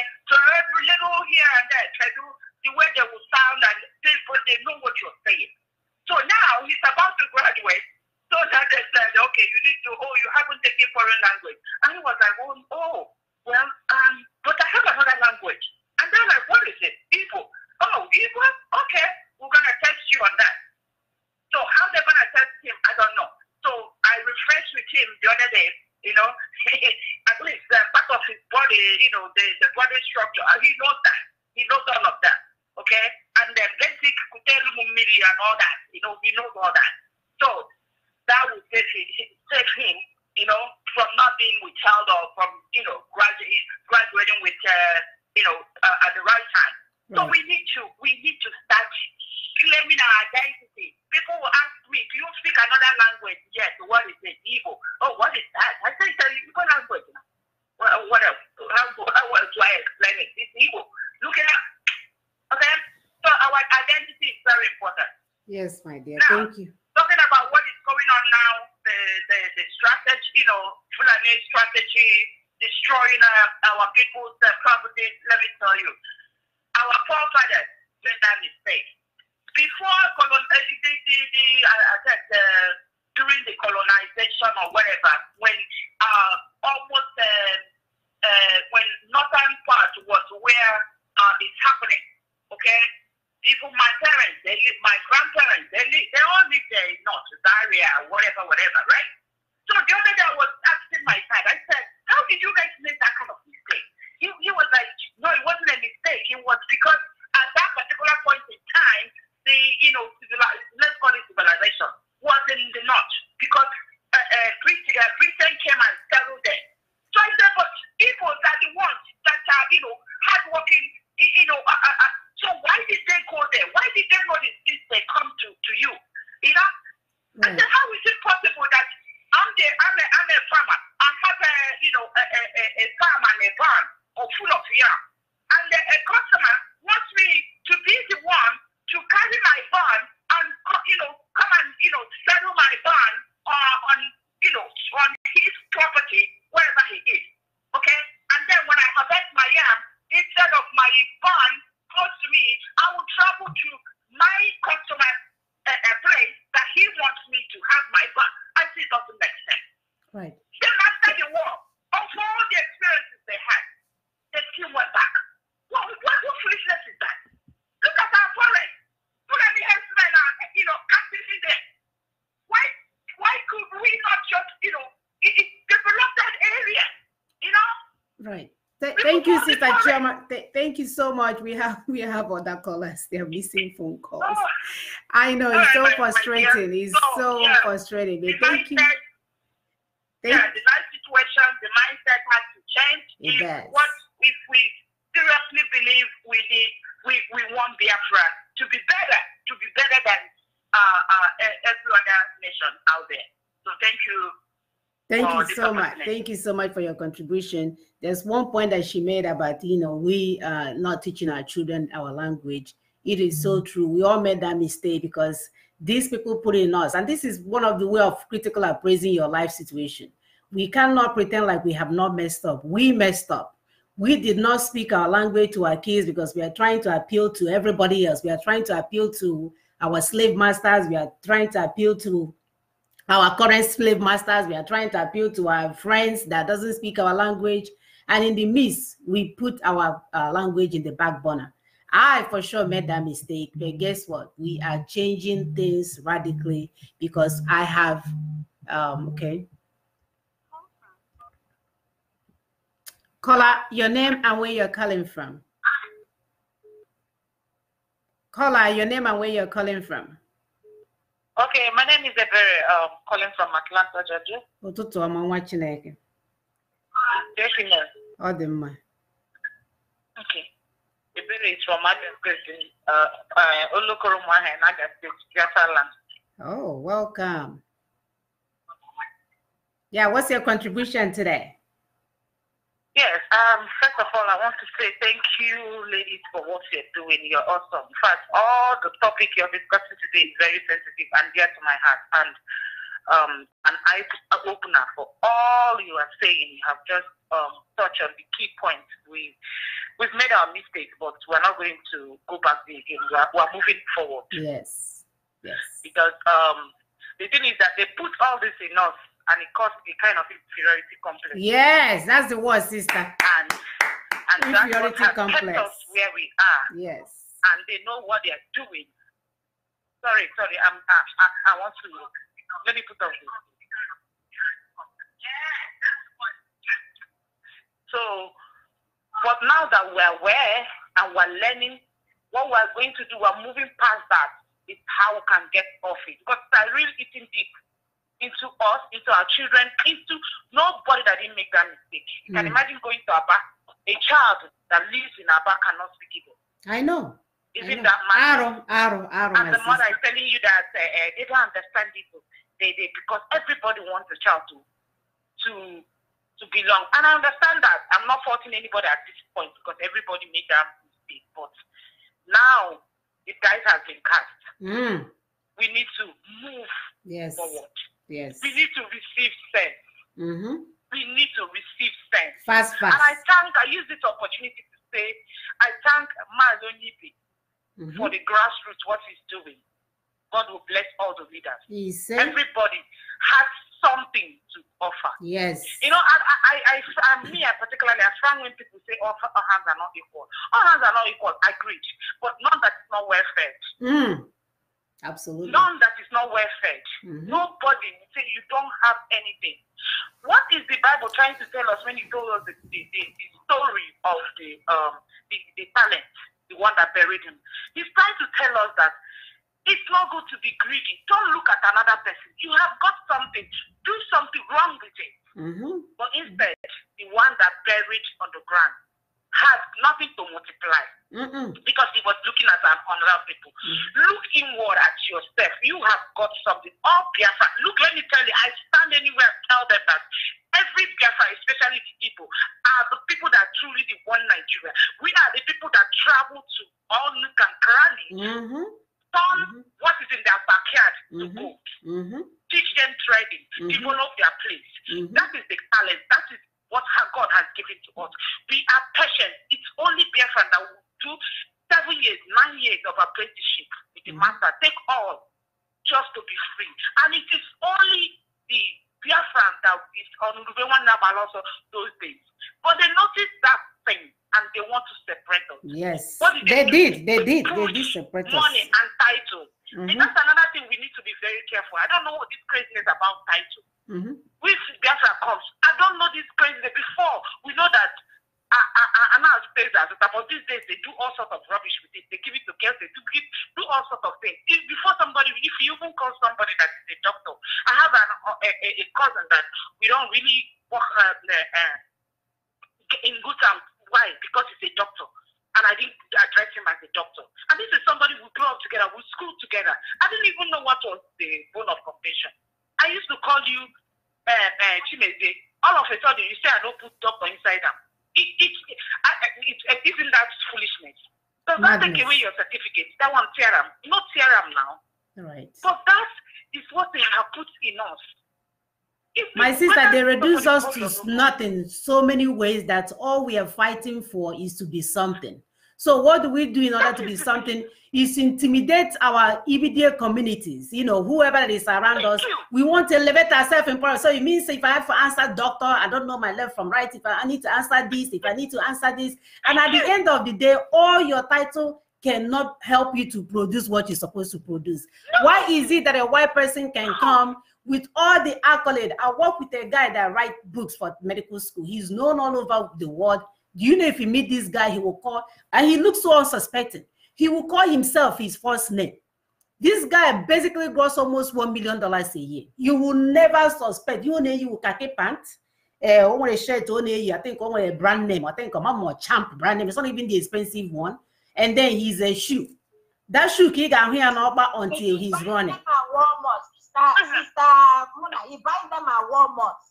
Why those of us that don't even have money? Have money. My dear, to add matters to what he brings his sandwich, or me, I'm Mr. Sandwich, or a sandwich, or tiger bread, and a sandwich. You will not know that this man now collects almost $1 million a year. You can imagine. People should sing your praise. And look at this, what we have done to ourselves. Nobody wants to be in the village and do farming. I tell people that growing up, we used to help our parents to farm. I went to farm. Me and my friend who exchange, we go to my mother's home. Next time we'll go to your mother's home. Like that. We were farming and we're proud of it. But the young people in the village now, my sister, now when you get to the village, they want to compete with you. They're telling you the name of the hair you're wearing. Yeah, I know. If they're not wearing the one that is more expensive than you, they don't even want to do farming. It didn't stop us from doing our small guy when he was. I have my own big garden in my backyard. Done by me. I even put it on Facebook to tell them that people in America can do farming and gardening. We can even do this. It does not take anything away from me. I spend all day during the planting season, put my stuff in there. Now I'm telling you, I have enough ose to eat till next year. So we just have to let this inferiority complex. We allow them, and we keep thinking that the highest our policy is a evitable situation. Is the riding keke and smoking it. It really has gone bad. Thank God for IBOP that is now coming to enlighten, because what I see, the picture I see, and I pray God will grant us that. A situation whereby if you go to Biafra land, your money for somebody pick it and give it back to you. Which is the way it was. I met a situation like that. But they've taken all our morals. They've taken all the things everything they have. And we know that we are aware. Let's learn from it and move from it, and know that we have always been on the right path. Thank you, my sister. It's enough. We need to just connect back. Thank you so much. We've been getting a call. Let me answer them, please. Thank you so much. Thank you so much for contribution. Please subscribe to our YouTube and listen more. Okay. Thank you so much. Call from. Caller, your name and where you're calling from. Caller. Good evening. From here. Yes. Caller, your name and your contribution. All hail Biafra. All hail Biafra. This is welcome. Ego. Thank you. Our mothers. I love calling you guys our mothers because that's what you guys are. Thank you. I love all the programs that you guys are doing. God will bless you all. Thank you. God bless you all. I love the topic. Critical appraisal of life situations. Critical analysis of life situations. Yes. There's a lot of life challenging situations here in Biafra land among our people. But due to the government that they run in the zoo, there's no aid coming from the government. I know if you are a businessman or you have a company, if it's a government that is helping the citizens, there should be a company where you can go, or a bank where you can go. The federal government will give you loan. to set up or to add to what you are doing to grow the business of the company. But all right, so our brother got disconnected. The stupid Zoo network, you know how that goes. So the point that we're trying to make, my sister from Atlanta made a good point. She used the right word, I think, is the inferiority complex. This inferiority complex has caused us to lie to ourselves. It has caused us to live in our lies. It has caused us not to critically appraise our life situation. It has caused us to pretend that we can wish things away. It has caused us to think that if you pretend long enough, the problem will start, solving itself. If only we can realize that not in the bedroom that you're the same value with other people. Maybe you will start looking differently. We do our hair so that we can look American or white. We do all these things so that, not na the ma is okay. I like it because it's very convenient for me. And that kind of stuff. Yeah, there are some things that we can pick, but we do not want to pick that diminishes who we are and devalues who we are. So this, to me, this is only a hair. But I'm not going to be doing things that, to my Igbo language is there. I will not be speaking it to my kids because I want them to be more American than more who I am. Whereas other people are doing that. So these people did a number on us. They did a number on us. They came to our town, to our place. Not only did they steal our stuff. This is evil. Who is going to get me? Can you get me that you have not come and destroyed this planet for God's sake?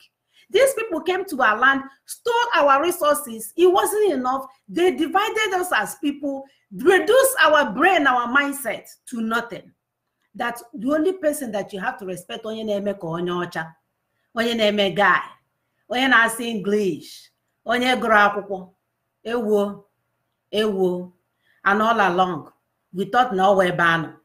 Everybody was striving to get to that area, to get to that point. Our parents even went as far as sending their children. Most of them, in my family now, they say, a guy, your parents had to get together. Because this boy from 6th grade or 5th grade, he went to boarding school. From boarding school, he went to university. From university, he's in America. So indifferent towards the family members. We didn't even train him. He was trained by the dormitory. Ndocha that he gave us called dormitory are not even sending their children to dormitory. They realize that the first 18 years of your life is the time that you can mold and train your child. What do we do in our situation? We send them to the dormitory. What did they get? They get sexually abused. Now, your son has had it before. Your daughter has had it before. And you're there lying to yourself, thinking you're paying school fees. On again, more English, go get medicine, go get this, go get that, and you're losing your child.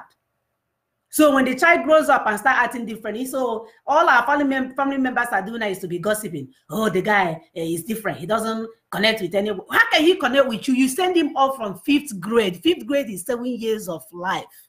He doesn't know you. There is no connection. There is none there. So we have to start telling ourselves the truth. That's why we are having this critical appraisal of our life situations.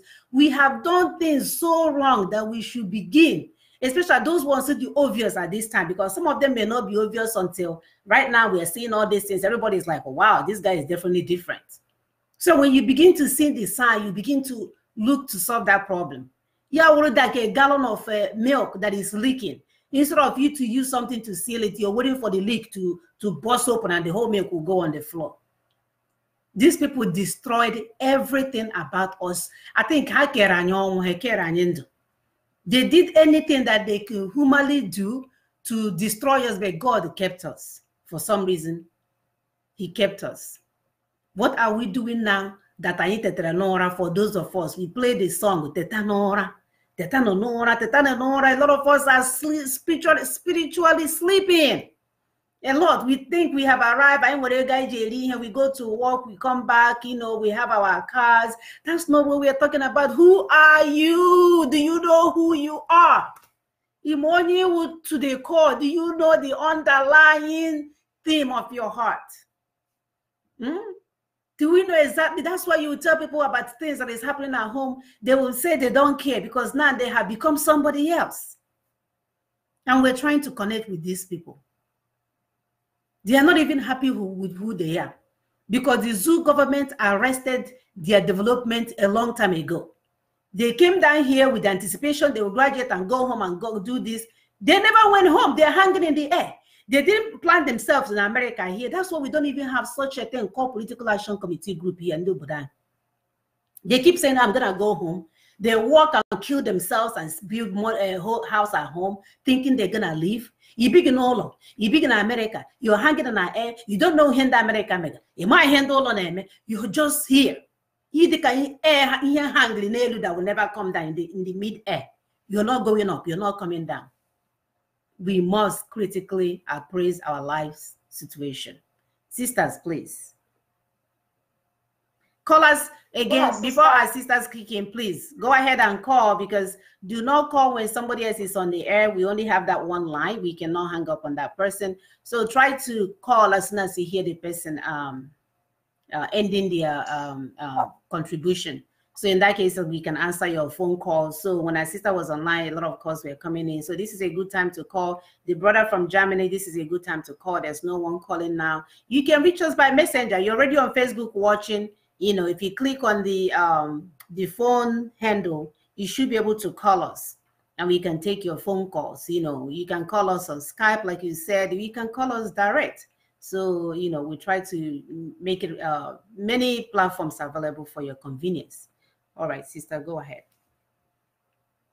Yeah, Sister Muna, as you rightly said, our people are not getting it right.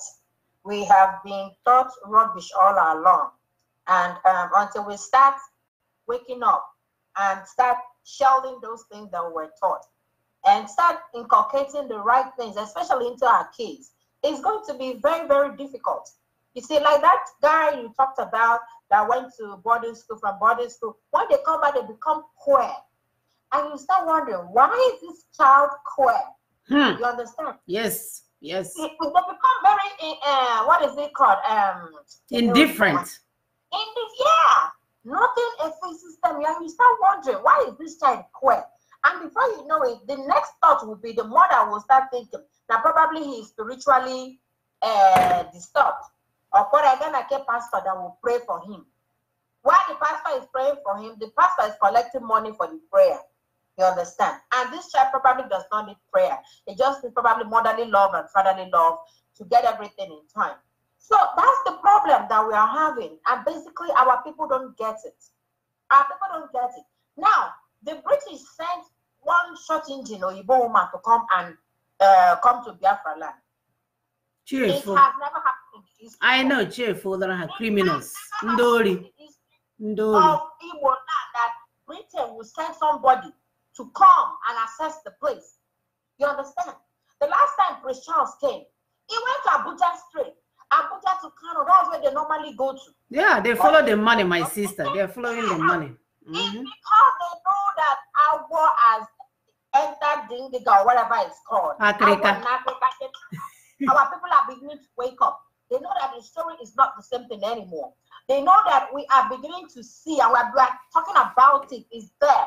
They know that our leader, Martin Nnamdi Kanu, is beginning to travel abroad, travel to so many places. They are seeing it. Whether they believe what we are doing, we don't know. But the truth about it is that they are beginning to fidget. And for the fact that they are fidgeting, they know that it is not the same story anymore. This is not the status quo anymore. They know that. And they send these midgets. And from the stupid leaders that we have, okay, whatever. You guys did not take her through the streets of Aba. You did not take her through the streets of Owerri. Inferiority complex, my dear. You did not take her through so that she would see what their strangulation is doing to the eastern region. You did not take her to places that she will see with her eyes and say, why me? This is too much. You didn't take her to go to the schools where there are no chairs. All they have to do go about market. You didn't take her to Aba market. You didn't take her to a chanja that was roasted the last time. You didn't take her to Papa. You didn't take her to places that she would see and she will know that we aren't joking. You didn't take her to those places. So tomorrow she will go and write a return because we took her to the government house. Of course, road leading to the government house to start. She did not see the other roads.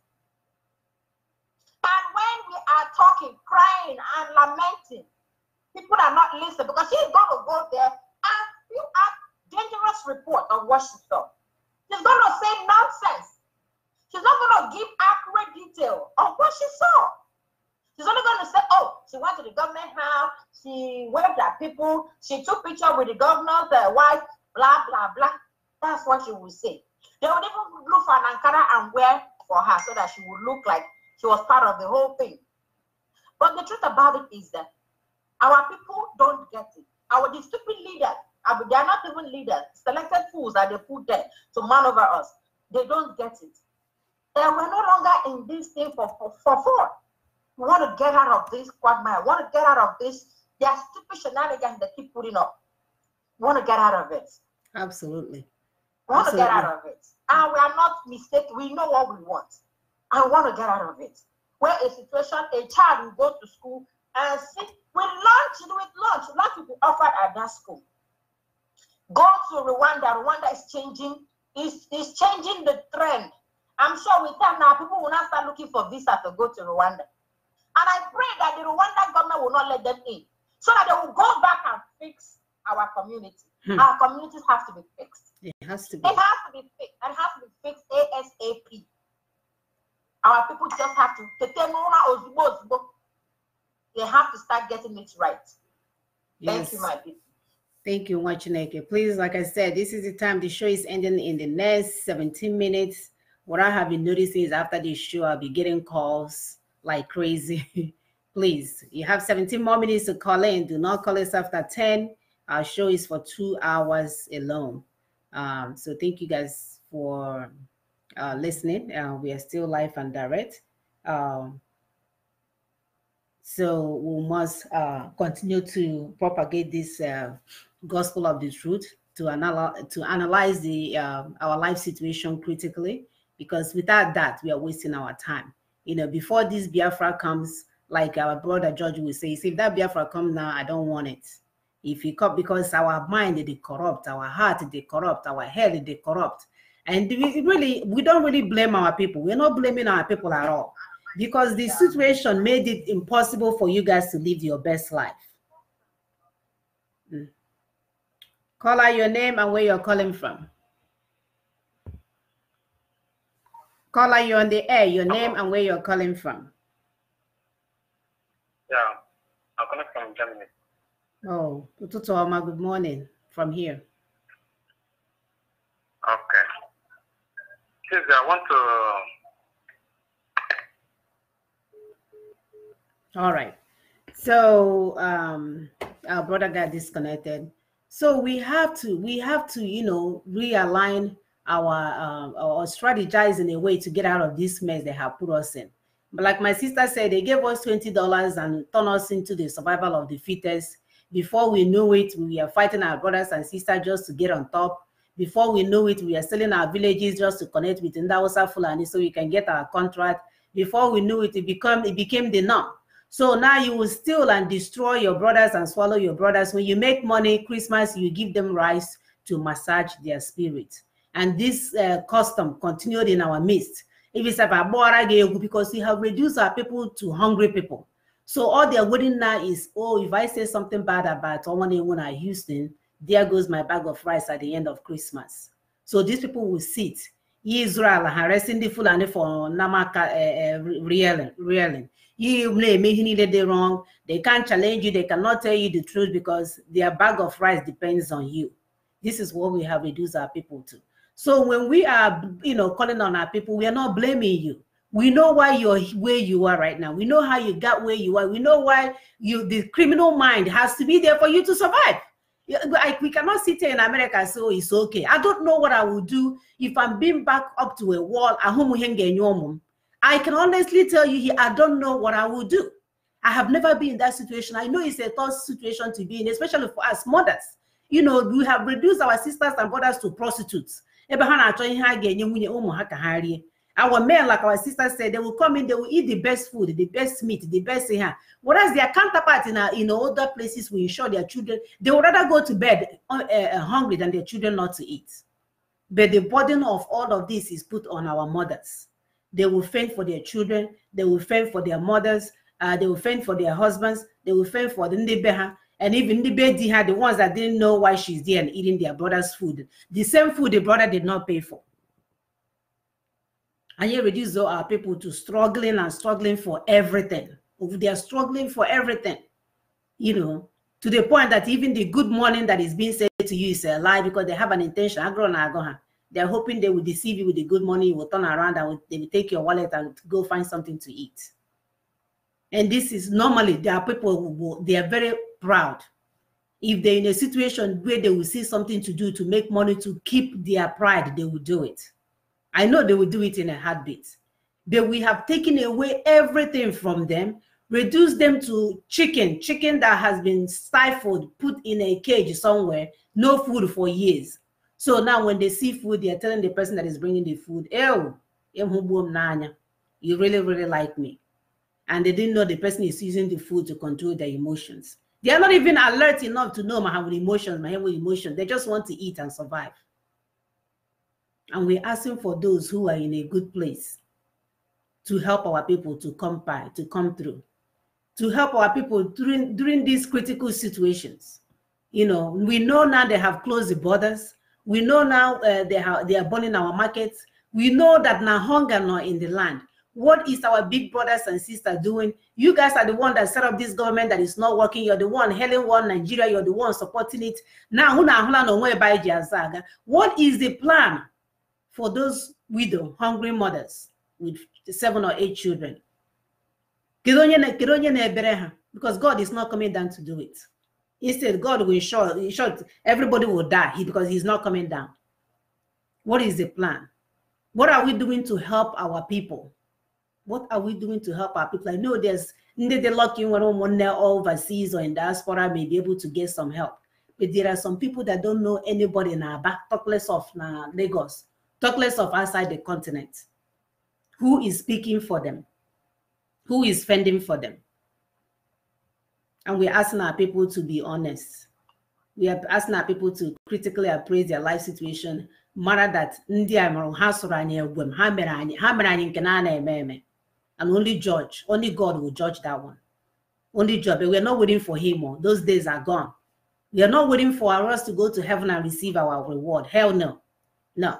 Let somebody else go to heaven and receive. We want to receive our rewards here. India and area here, they don't have 2 heads. We want to change the way we do things. And those things has to be, it starts with you every day. You get low bigania. That intentionality that we are talking about is you, number one person listening. When we make that change, and somebody else begin to see us, like my sister will say, they will begin to see the kindness and the love in you, and they know it's genuine, genuine. Our people have suffered so much that even when you're being honest with them, they don't believe you because they don't know that people they're capable of being honest. They don't even know what it means anymore to be honest. So when you're doing things with your heart and you're kind and you're using your time and your resources and your energy, they think, oh, no, this person is here. There is no human being left to be doing such. But we're here to tell you there is. There is. And you can be one. You can become one. You that is listening to us today. You can become one. You can become that consistent person that we are looking for. That even 20 years from today, somebody no name they can actually predict to say, my brother couldn't have done this, my sister couldn't have done this. Because for 20 years, you have been consistent. So let it begin with you. We are not going to change the entire continent today. But I'm telling you, when you change, you teach somebody else to change, somebody else teaches somebody else to change. But now you know the change that you want will take effect. They said, oh, show you know, everybody knows Oprah. When she started her show, she struggled. People where she was, I think, the only black woman on the show then doing her thing. And instead of doing the funny show, all these other people were doing, guess what? She innovated because it's the same show. She re-innovated the show and started talking about life experiences and how to make people better. She even introduced a book journal. Americans became readers. Became readers. People started having the best book. Anyone she recommends, the next week is already on the top book channel. She started imparting people's lives from the same way some people begin to make that change. She instructed people to get a paper and put on the wall and start planning their lives. put your goal, how you're going to get to your milestone. Okay, actually, you want a mechanic. What is, you must have to put things in place to become a mechanic. I will go to training. I will serve Oga for 4 years. Every money that I've been saved, I will save it so that when my Oga gives me the rest, I can add it and become something bigger than, you know, what I have anticipated. Step by step, you know, ways of doing things. So we must have to do this. There is no other way. We can't run from it. These things are available. They are online. The good thing about it now that Chukwu Okike Abiama has given us the resources. He has given us the access to the world. You know, we just have to sieve, like my sister Augusta says, sieve and kill the right one and kill the right rehab. But the information is there for you to get anything done, whether it's how to protect yourself, whether it's even how to become the best Kung Fu fighter. So that if you don't know what to do, when the enemy comes, you can jump up in the air and slap their head, bring the person down. There are so many things you can do on there. Let's use the resources that we have. Let's begin to anoint ourselves with knowledge, good knowledge, not our knowledge. Sister, please continue. Thank you so much, my sister. Yes, we really need to start doing it for ourselves. Like one brother called, he said the government has failed us. That's obvious. That's stating the obvious. The government has failed. The politicians have failed. The church leaders have failed. Everybody has failed us. But the question is, are we going to fail ourselves? And that's why we're here. We say it's time for us to critically analyze our situations. If it means you learning a new skill, you acquiring a new, you know, like learning how to do something differently, because life goes on and life must go on. Our children must eat. Things happen. Life will happen to you. So we can't sit down and say, oh, they have failed us. Somebody else has failed me. No. We must continue to find new ways of solving our problems.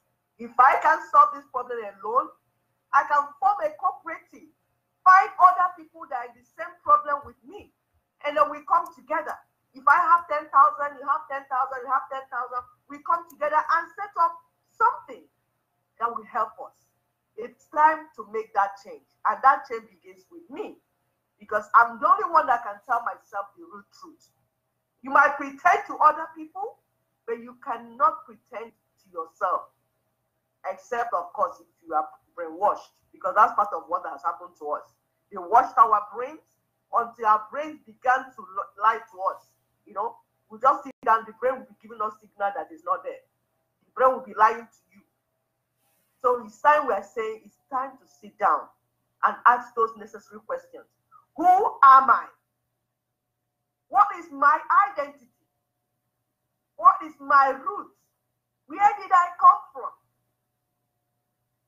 Why am I here in the first place?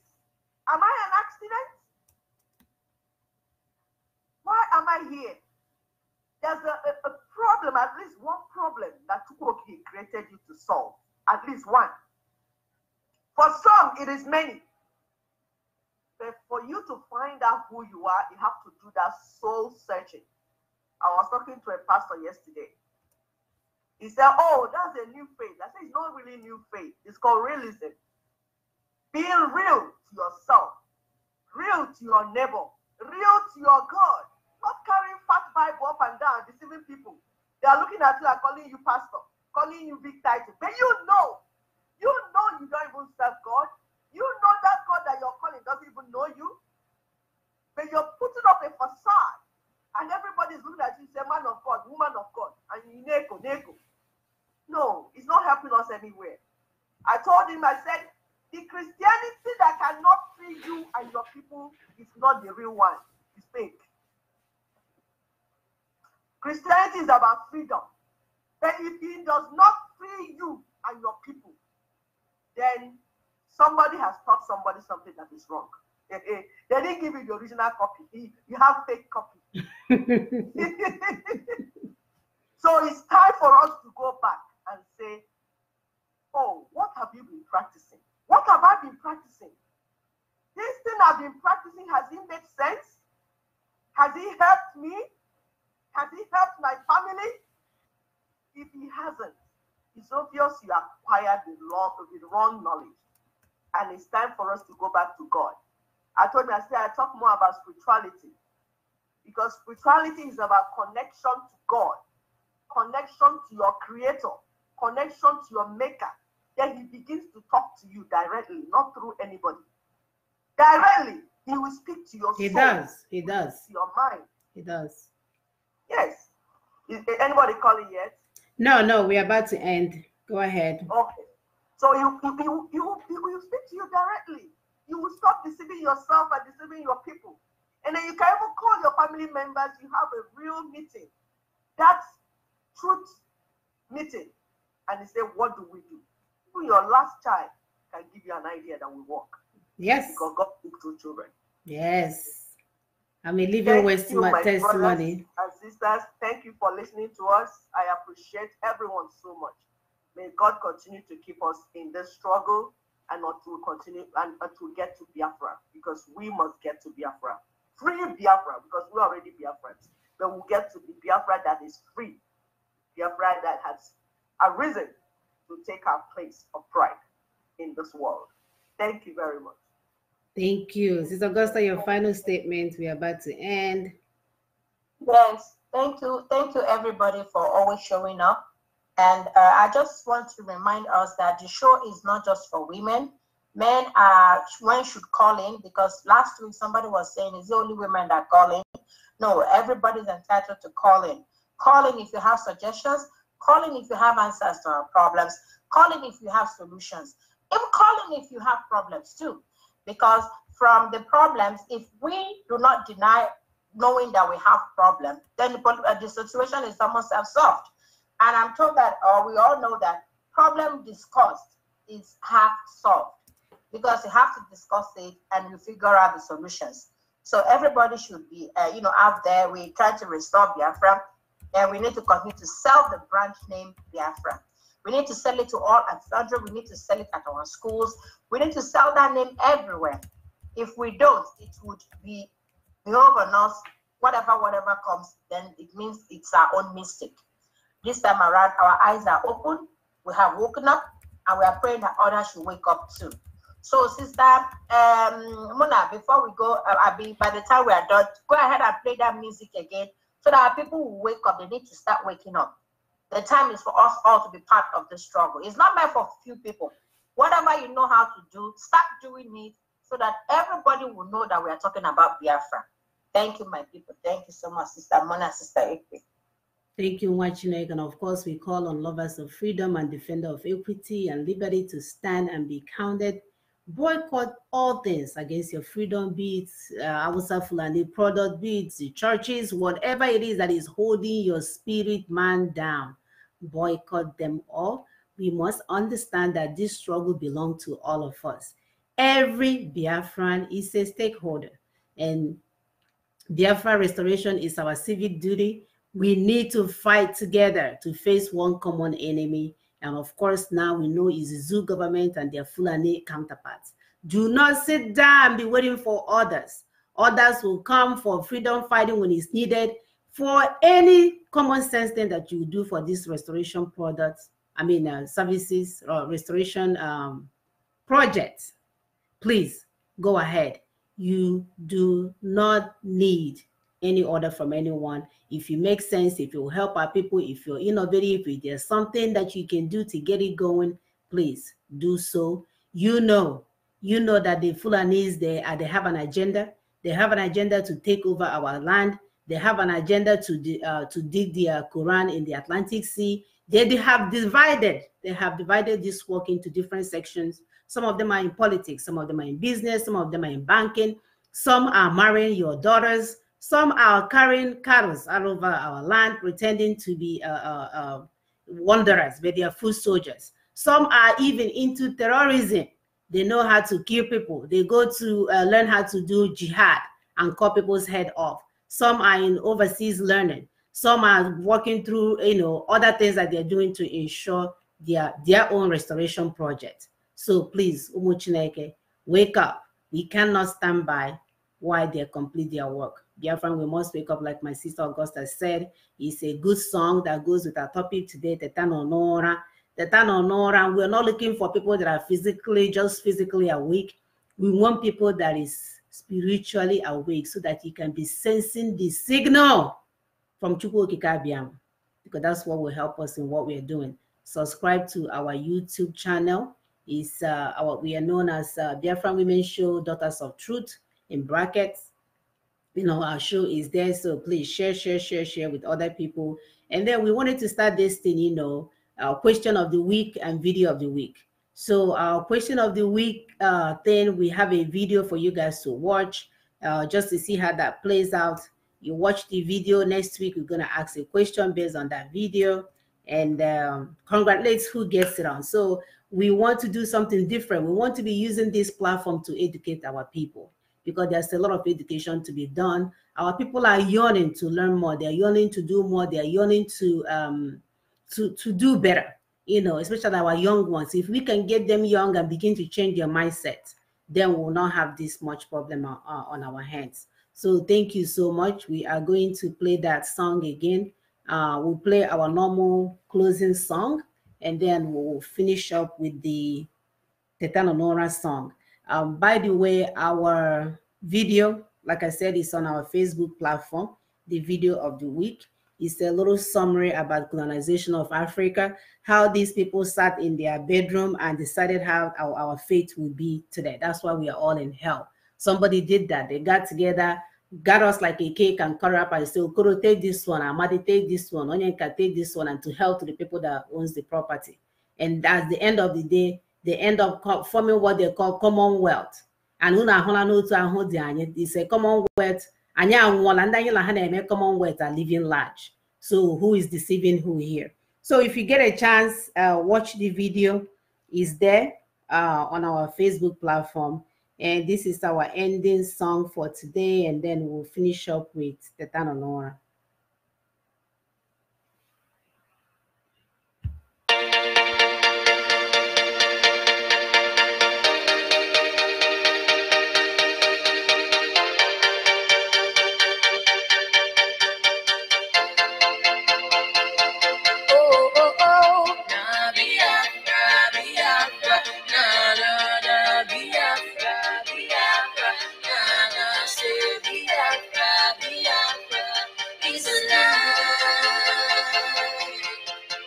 Got a message to tell the world.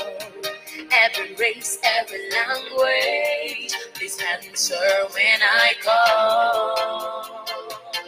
I'm called to be the voice of the voiceless, hope of the hopeless, love insanity, defend humanity, cause this is how it's meant to be. Nobody can keep us down until we have freedom and land. Biafra will become a star in the world. Nobody can keep us down until we have freedom and land. Biafra will become a star in the world. We need to build a future where the rich and poor, the young and old is one. Let's build a nation where everyone is treated as equal. We need justice, fairness, peace and harmony, love and dignity, defend humanity, cause this is how it's meant to be. Nobody can keep us down until we have freedom and land. Biafra will become a star in the world. Nobody can keep us down until we have freedom and land. Biafra will become a star in the world. So every nation is hope of the hopeless, love and sanity, defend humanity, cause this is how it's meant to be. Nobody can keep us we have freedom at last. Biafra will become a star in the world.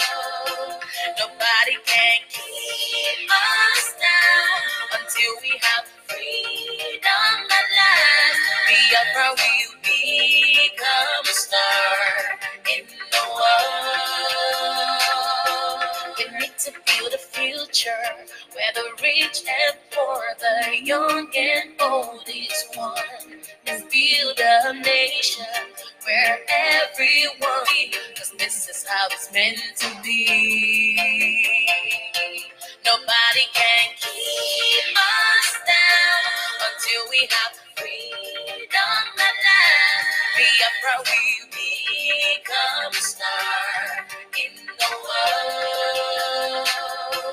Nobody can keep us down until we have freedom at last. Biafra will become a star in the world. We need to build. All right, my music is corrupted today. Don't worry, I'll get it fixed by next weekend. It's singing over and over again. So we're going to close up by singing our last song, which is Teta Nonora.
no.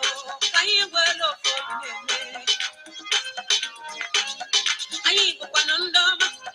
Ayi ko paniroma. No. Okay, se me kwa kafego. Okay, nkota kafego. Okay, maybe a kafego. Yeta wano si. No ye kwa tiye kweo. Ayi kwelu no kakula nyimba. Seno. Yes, so. Makano ye dala tata. No game kunechi. Makano chuku. Oh yes. Oh yes. Potato Nura. Potato Nura. Potato Nura. Potato Nura. Potato Nura. Potato Nura. Potato Nura. Potato Nura. Woo! Potato Nura. Potato Nura. Potato Nura. Potato Nura. Oh. Potato Nura. Oh. Woo! Potato Nura. Potato Nura. Potato Nura. Potato Nura. Oh.